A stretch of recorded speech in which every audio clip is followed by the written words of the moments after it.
కులగణన వర్గీకరణ అమలు చేయాల్సి ఉంది రాష్ట్ర ముఖ్యమంత్రి రేవంత్ రెడ్డి.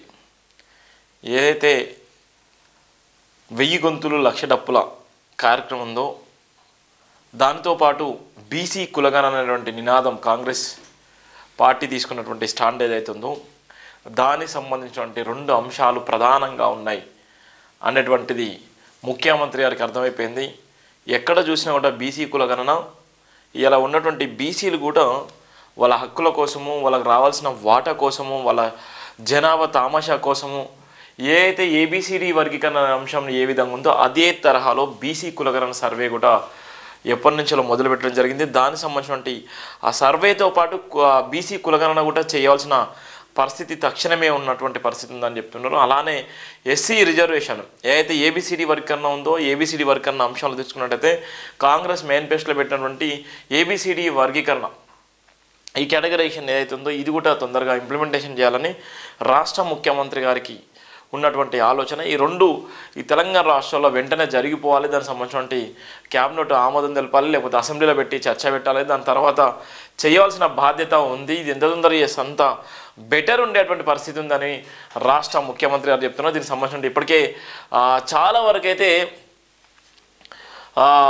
మాదిగలు కానీ ఒక పక్కన బీసీలు కానీ ఇలా ఎవరి హక్కుల కోసం వాళ్ళకి రావాల్సిన వాటా కోసం వాళ్ళైతే చాలా తీవ్ర ప్రయత్నం చేసే నేపథ్యం ఉంది. కులగణన వర్గీకరణ అమలు చేయాల్సి ఉంది.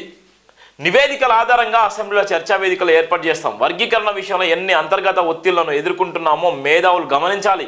ఇచ్చిన మాటను తప్పకుండా నెరవేరుస్తాం. కులగణన చరిత్రను మరో చరిత్రగా మారుస్తాం. రాష్ట్ర సీఎం రేవంత్ రెడ్డి ఇప్పుడు ఏమంటున్నాడంటేనే ఇలా ఎన్ని ఇబ్బందులు ఉంటాయి. ఎవరికి ఇబ్బందులు అర్థమైపోయిందా? ఈయన అంటున్నాడు ఎస్సీ వర్గీకరణ చేయడానికి చాలా ఇబ్బందులు ఉన్నాయి. ఇబ్బందులన్నీ తట్టుకొని చేస్తున్నా, కొద్దిగా ఓపిక పట్టండి అని చెప్తున్నాడు. ఎవరికి ఓపిక పట్టాలి? ఒక రాష్ట్ర ముఖ్యమంత్రి అయిన ప్రకటన చేస్తే ఆయన పదవి అన్న పోతా, ఆయన నిజంగా ఆయన పదవిని గుంజుకుంటారా? ఏం చేస్తారు చెప్పండి. ఆయన ఏమంటుండు, నివేదికల ఆధారంగా అసెంబ్లీలో చర్చా వేదికలు ఏర్పాటు చేస్తాం. వర్గీకరణ విషయంలో అన్ని అంతర్గత ఒత్తిళ్లను ఎదుర్కొంటున్నాం. మేధావులు ఆలోచించాలట.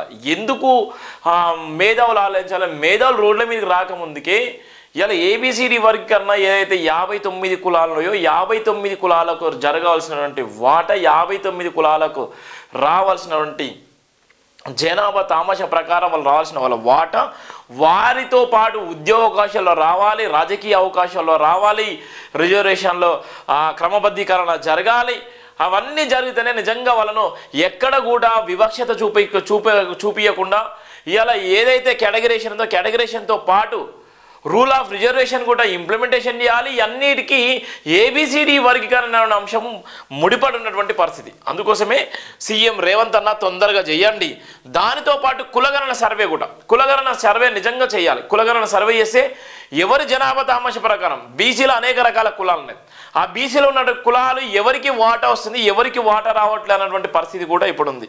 దానికి సంబంధించిన అంశాన్ని కూడా తొందరగా తేలిస్తే నిజంగా చరిత్రలో మిగిలిపోతూ ఈ 2 చరిత్రలో కూడా భయంకరమైనటువంటి పరిస్థితి. ఇది జనాభా ఎప్పటికే అందుబాటులో ఉన్నటువంటి జనాభాలో దృష్టిలో పెట్టుకొని చేయాల్సిన బాధ్యత కూడా ఉంది. ఎన్ని ఒత్తిళ్ళు వచ్చినా కూడా నువ్వు తట్టుకొని నిలబడుతున్నావు అంటే దానికి కారణం నీ వెనక బలమైనటువంటి వ్యక్తులు ఉన్నటువంటి వాళ్ళే అని చెప్పడానికి ఇది ఒక ప్రధాన ఉదాహరణ. ఒక ముఖ్యమంత్రి గారు చెప్పినటువంటి సందర్భం కూడా మనం చూస్తున్నాం.